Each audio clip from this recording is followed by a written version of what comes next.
बिस्मिल्लाहिर्रहमानिर्रहीम। अस्सलाम वालेकुम। कैसे हैं जी आप सब लोग? उम्मीद करती हूँ खैरियत से होंगे, खुशबाश होंगे। अल्लाह पाक सबको खुश रखे, आबाद रखे, आमीन सुम आमीन। और ये जो कोफ्ते आप देख रहे हैं ना कि ऊपर से इतने क्रिस्पी, अंदर से सॉफ्ट, और ये किस चीज़ से बनाए हैं तो आप लोगों के साथ शेयर करती हूँ। घर में मौजूद चीज़ों के साथ हम इनको तैयार करेंगे, ना बनाएंगे ये चिकन से ना कीमे से। ये हम घर में मौजूद चीज़ों से बनाएंगे और ये बहुत ही ज़बरदस्त रेसिपी है। इसको फिर वीडियो को फुल वॉच कीजिएगा। अगर वीडियो पसंद आए तो वीडियो को लाइक कीजिएगा। चलिए चलते हैं अपनी रेसिपी की तरफ। शुरू करती हूँ अल्लाह ताला के बाबरकत नाम से, जो बड़ा मेहरबान और नहायत रहम करने वाला है। सबसे पहले मैंने कढ़ाई में जो है ना वो 1 से 1.5 कप ऑयल डाल के मैंने 2 मीडियम साइज़ के प्याज थे, उनको बारीक बारीक स्लाइस में कटिंग करके डाल दिया। अच्छा जी, इनको निकालते हुए जो था ना वो लाइट चली गई और इस वजह से मैं आपको निकालते हुए नहीं दिखा पाई। तो इनको मैंने निकाल के ट्रे में डाल लिया। जब ये ब्राउन हो गए आप ये देख सकते हैं कि इस तरह मैंने इनको फैला लिया। अच्छा जी, 3 हिस्से प्याज के मैं डाल लूँगी ब्लेंडर जग में, और मेरे पास 1 ही टमाटर था। आप लोगों के पास मौजूद हो तो 2-3 टमाटर आप डाल सकते हैं, लेकिन मेरे पास छोटा था, मैंने वही डाल के तो मैंने बना लिया। और इसको जी थोड़ा सा पानी डाल के ब्लेंड करूँगी। ब्लेंड करके इसको निकाल लिया और जीरा और धनिया का पाउडर डाला है हाफ टी स्पून, और 1 टीस्पून इसमें मैंने डाला है जी सुर्ख मिर्चों का पाउडर। आप इसमें डालेगा जी हल्दी पाउडर, और इसमें शामिल करूँगी नमक। ठीक है, नमक जो है ना 1/4 टीस्पून इसमें मैं शामिल कर रही हूँ। आप लोग अपने टेस्ट के अकॉर्डिंग शामिल कर लीजिएगा। वैसे मैं जो है ना वो नमक थोड़ा सा कम ही यूज़ करती हूँ, क्योंकि अगर थोड़ा सा कम नमक हो तो हम एंड में जाके के जो है ना वो उसको बराबर कर सकते हैं। अगर पहले से बहुत ज़्यादा तेज़ हो जाए तो जो है ना हमारा खाना जो है ना वो ख़राब होने का खतरा होता है। तो ये देखें जी, इसको मसाले को मिक्स करके अच्छे से मैंने जो है ना रख लिया इसको। अब चलते हैं जी अपने कोफ्तों की तरफ। तो ये देखें जी, 4 आलू थे मेरे पास, इनको जो है ना ये तकरीबन हाफ़ केजी है। तो इनको जो है ना मैंने बॉईल कर लिया अच्छे से। बॉईल करने के बाद सबसे ज़रूरी बात जो है ये है, इनको ठंडा करना ज़रूरी है। ठंडा होने के बाद इनको ग्रेट करेंगे। मैश इनको मैं इसलिए नहीं कर रही क्योंकि इसमें किसी किस्म का कोई गुठली, कोई चंक्स नहीं रहने चाहिए। ये बिल्कुल स्मूथ सी जो है ना ये होने चाहिए, ये देख सकते हैं। अच्छा जी, जो प्याज था ना मैंने बचा के रखा था, तो वो थोड़ा सा प्याज को इसी तरह मैं हाथों से मसल के ना इसमें डालूँगी। इसकी खुशबू यकीन जाने बहुत ही शानदार, जब मैंने इसमें डाला है तो बहुत ही शानदार जो है ना इसमें इसकी खुशबू आएगी। आप लोग इसको रेसिपी को एक बार बनाइएगा ज़रूर। अच्छा जी, अब इसमें मैं डालूँगी चिकन पाउडर 1 टीस्पून, और हाफ़ टी स्पून इसमें कुटी ये लाल मिर्च जाएगी जी, चिली फ्लेक्स, और 1 टीस्पून इसमें 1 टेबल स्पून इसमें जाएगा जी जीरा और धनिया का पाउडर। थोड़ा सा गरम मसाला डाला है, थोड़ी सी ब्लैक पेपर डाली है। इसमें मैं जो है ना वो रेड मिर्ची में शामिल नहीं कर रही हूँ। तो ये देखें जी, इसमें थोड़ी सी अब मैं डालूँगी अजवाइन भी। तो इसी के साथ अब मैं शामिल करूँगी इसमें नमक इसमें मैं डाल रही हूँ हाफ़ टी स्पून। थोड़ी सी हल्दी पाउडर शामिल करूँगी, और जी अब इसमें मैं शामिल करूँगी धनिया, सब्ज़ धनिया शामिल करूँगी, और 2 से 3 अदद सब्ज़ मिर्चें थी, इनको कटिंग करके मैंने शामिल करी है। बिल्कुल हल्का सा कलर देने के लिए मैंने कहा कि चलो थोड़ी सी ना बिल्कुल इसमें रेड मिर्ची शामिल किया, और धनिया, और ये देखें जी सब्ज़ मिर्चें इसमें मैंने शामिल कर दी हैं। इससे जो है ना इसकी लुक बहुत ही ज़बरदस्त आती है और बहुत ही टेस्ट अच्छा आता है। अच्छा जी, इसकी बाइंडिंग के लिए करना क्या है जी, इसमें मैं शामिल करूँगी 3 टेबल स्पून इसमें है बेसन, 2 टेबल स्पून इसमें है कॉर्नफ्लोर। बेसन को ना मैंने इसी तरह कच्चा शामिल नहीं किया। बेसन को ना मैं पहले ड्राई रोस्ट कर लूँगी। जब उसमें अच्छी सी खुशबू आने लग जाए तो आप जो लोग है ना वो उसको उतार लीजिएगा, और फिर हम जब ठंडा होने पे इसमें मिक्सचर में शामिल करेंगे आलुओं में। ये देख सकते हैं जी, इस तरह का जो मिक्सचर है ना हमारे पास होना चाहिए। अगर आप लोगों को लगे कि आप लोगों का बहुत पतला है तो आप इसमें ना थोड़ा सा जो है ना वो बेसन और शामिल कर सकते हैं, लेकिन बहुत ज़्यादा नहीं करना। इस तरह यह है कि बेसन का ही बस टेस्ट आएगा, हमें जो आलुओं का टेस्ट नहीं आएगा।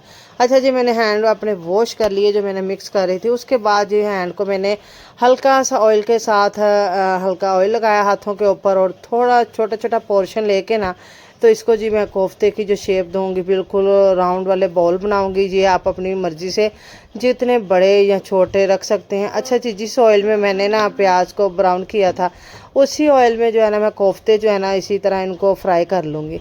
तो आप लोगों के पास अगर नॉन स्टिक पैन हो तो वो यूज़ कीजिएगा, क्योंकि इसमें जो है ना मेरे काफ़ी नीचे लग रहे थे। और ये नीचे जब चिपक रहे ना तो फिर उसकी वजह से मुझे थोड़ा सा डर था कि ये कहीं टूटे ना, लेकिन अल्हम्दुलिल्लाह मेरे जो है ना बिल्कुल भी नहीं टूटे हैं, बहुत ही ज़बरदस्त बन के तैयार हुए हैं। आप इनकी लुक देख सकते हैं और इनकी इस कदर खुशबू आ रही थी जब मैं अभी इनका मसाला ही तैयार कर रही थी। तो मैंने ना 4 से 5 अदद सब्ज़ मिर्चें थी और जी साथ में अदरक और लहसुन का पेस्ट था।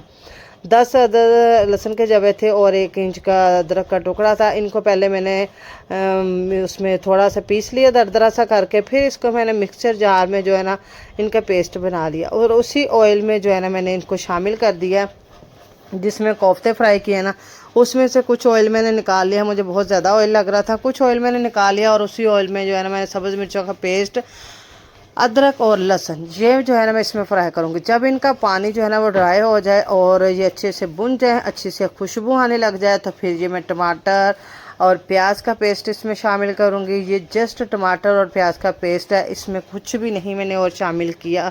सॉरी, बाकी के मसाले भी जो इसमें मैंने शामिल किए थे आप लोगों को मैंने दिखाए थे। इसमें कुछ सारे ड्राई रोस्ट जो मसाले थे वो इसमें शामिल किए थे, धनिया, जीरा पाउडर, नमक, मिर्च, हल्दी और ये सारी चीज़ें इसमें शामिल पहले से मैंने कर दी थी और अब इसको मैंने शामिल कर दिया। और जब तक इसको फ्राई करेंगे जब तक इसका जो है ना पानी ड्राई नहीं हो जाता और मसाला जो है ना वो अपना ऑयल ऊपर नहीं आ जाता, मसाला अलग हो जाएगा, ऑयल ऊपर ऊपर आ जाएगा, तो ये इस मसाले के भुनने की जो है निशानी है। इसको हम तब तक ही फ्राई करेंगे। तो अच्छा जी, अब मैं ना इसमें 1 प्याली जो है ना वो दही शामिल कर रही हूँ। तो दही मेरे पास फ्रीज था तो मैं जो है ना वही मैं अक्सर ही निकाल के यूज़ करती हूँ, क्योंकि मैं अक्सर जो है ना इसी तरह पैकेट बना के मैंने दही के रखे होते हैं, उनको मैं फ्रीज़ कर लेती हूँ, क्योंकि जब भी मैंने कुकिंग करनी होती है फिर मुझे ये नहीं होता कि मैंने फ़लाँ चीज़ मंगवानी है या करना है, तो मैं इसी तरह ही करती हूँ। आप लोग अगर आप लोगों को दही चाहिए होता है तो आप लोग क्या करते हैं, उसी टाइम ही आप लोग मंगवाते हैं या आप लोगों ने भी मेरी तरह पैकेट बना के रखे होते हैं, मुझे बताइएगा ज़रूर कमेंट में। तो अच्छा जी, जब देखें जी दही का पानी खुश्क हो चुका है और सारा जो पानी खुश्क हो चुका है, ये मसाला किस कदर माशाल्लाह खुशबूदार, दानेदार और तमाम ऑयल जो है ना वो ऊपर आ चुका है। इसका कलर चेक करें, माशाल्लाह बहुत ही शानदार कलर इसका निकला है। तो अब इसमें मैं ना शामिल करूँगी पानी। अच्छा जी, इसी स्टेज पे हमने कोफ्ते नहीं शामिल करें, क्योंकि आप लोगों को तो पता है कोफ्ते जो हैं वो आलू के हैं, तो अभी हमने इनको शामिल नहीं किया। मैंने पानी इसमें शामिल कर दिया है 2 से 3 गिलास। अच्छा जी, पानी को हमने ग्रेवी जितनी रखनी है ना उतनी, जब तक हमारे पास ग्रेवी आ जाएगी तो तब तक के लिए हमने इसको पकाना है। ये देख सकते हैं कि ग्रेवी जो है ना मैं समझ रही हूँ कि मुझे इतनी ही ग्रेवी चाहिए। तो इसी तरह जो इसी स्टेज पे ना मैं इसमें शामिल कर दूंगी कोफ्ते। ठीक है, कोफ्ते शामिल करने के बाद इसमें थोड़ा सा जो है ना वो सब्ज़ धनिया ऊपर स्प्रेड कर दूंगी। ये देखें जो कोफ्ते जो है ना वो तमाम के तमाम इसमें मैंने शामिल कर दिए हैं। आप देख सकते हैं ये बिल्कुल भी जो है ना ग्रेवी में जाकर टूटेंगे नहीं, खुलेंगे नहीं, फैलेंगे नहीं। आपको किसी किस्म का कोई डर नहीं होना चाहिए।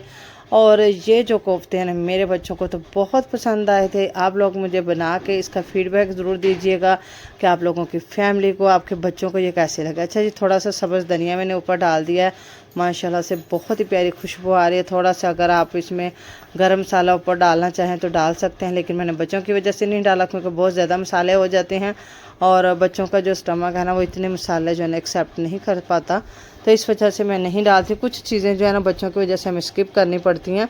अच्छा जी, ये मेरा बन के तैयार हो गया था, इसको मैंने 5 मिनट के लिए दम लगा दिया। तो 5 मिनट के बाद इनको मैं डिश आउट कर लूँगी। आप देख सकते हैं माशाल्लाह क्या ही शानदार इनकी लुक है और टेस्ट तो बिल्कुल लाजवाब है। ये तो जब आप लोग बनाएंगे तभी आप लोगों को पता चल पाएगा कि आप लोगों ने कीमे के, चिकन के, तो आप लोगों ने कबाब खाए होंगे, दाल के कबाब खाए होंगे, वेजिटेबल के खाए होंगे। इस तरीके से आलूओं के कबाब मेरे तरीके से बना के ज़रूर ट्राई कीजिएगा और मुझे इसका फ़ीडबैक दीजिएगा। अगर मेरी ये रेसिपी आप लोगों को अच्छी लगे तो वीडियो को लाइक कीजिएगा, चैनल को सब्सक्राइब कीजिएगा और बेल आइकन को प्रेस करना तो बिल्कुल भी मत भूलिएगा, ताकि मेरी हर आने वाली न्यू वीडियो आप लोगों तक पहुंच सके। अब मैं मिलूंगी न्यू वीडियो में। जज़ाकल्लाह खैर।